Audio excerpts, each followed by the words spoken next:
அல்லாஹ் திருக்குர்ஆனில் தன்னுடைய தூதர் வாயிலாக நமக்கு சொல்லித் தருகிறான், நப்பி இபாதி, தூதரே என்னுடைய அடியார்களுக்கு நீங்கள் சொல்லுங்கள், அன்னி அனல் கஃபூருர் ரஹீம், நான் மன்னிப்பாளன், எல்லையில்லா அன்பாளன். இதை என்னுடைய அடியார்களுக்கு சொல்லுங்கள். இன்னொன்றையும் சொல்லுங்கள், அன்ன அதாபி ஹுவல் அதாபுல் அலீம், என்னுடைய வேதனை, நான் வழங்கவிருக்கக்கூடிய தண்டனை அது மிக துன்புறுத்தக்கூடிய கடுமையான தண்டனை.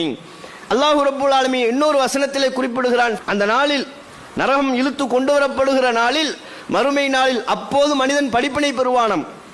அல்லாஹ் சொல்கிறான், அன்னாலஹு திக்ரா, நரகம் கண் முன்னால் கொண்டு வரப்பட்டதற்கு பிறகு அந்த நேரத்தில் ஒரு மனிதன் படிப்பினை பற்றி என்னவாக போகிறது என்று சொல்லிவிட்டு அதன் இறுதியில் அல்லாஹ் குறிப்பிடுகிறான், ஃபயௌமைதின், அந்த நாளில் லா யுஅஸிபு அஸாபஹு அஹத், அவன் தண்டிப்பதைப் போல, உம்முடைய இறைவன் தண்டிப்பதைப் போல வேறு எவராலும் தண்டனையை வழங்க முடியாது.